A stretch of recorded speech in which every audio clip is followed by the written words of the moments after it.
Hi, friends. So next week starts Lent, which in the Christian education world often means a discussion about different spiritual practices, what we can do to connect with God. And just like any good teacher knows that we need to differentiate our education, we need to be sure to be teaching to all different learning styles. There is no one way that works. The same thing is true of spiritual practices. There's no one way to connect with the Holy One, no one way to pray. And so I find that both with children and adults, it is really an incredible experience, an incredible opportunity to get to try different things, different ways to refocus, to center. I know sometimes things that I think are going to be really meaningful to me turn out to really not keep my focus, to not work. And oftentimes things that I think this isn't me really do and really become meaningful and impactful with me. I know that several years ago when my children were small, one of our pastors came in to teach them centering prayer. And obviously because they were small children, this was not going to be a 20 or 30-minute session. It was going to be really small, but to give these kids an opportunity to stop, to be quiet, to find their center, to find that word, to find a way to focus. And so my oldest, I asked her, how was that? And she was like, it was good. It was good to be quiet. And when I asked my middle one, how was that? She's like, I don't know why our pastor put us in timeout. Clearly, there is not one thing that works for everyone.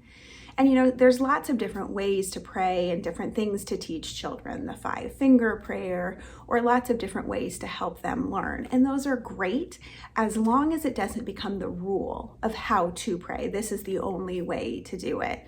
Because I know that we can find ourselves thinking, well, I don't want to do it wrong, so I'm going to follow this rule. There are no rules when it comes to prayer. And I know sometimes that we can find ourselves in times and places in our lives where there just don't seem to be any words. And so something that I have read that I found to be meaningful is that you can give kids or adults a fill-in-the-blank prayer. And it can be something as simple as, God, you are, and then fill in the blank. And so that might speak more truth to your heart of where you feel that connection with God or not at any time than anything far more complicated. We often don't need a whole lot of words. Your prayer might be, oh, God, you are so big. It might be, God, you are so powerful. God, you are so gentle. God, you are love. And that simple prayer, those simple words might speak more truth from your heart to our Holy One than anything far more complex. So it's a great thing to try with kids to get them to share what their heart feels like in that moment.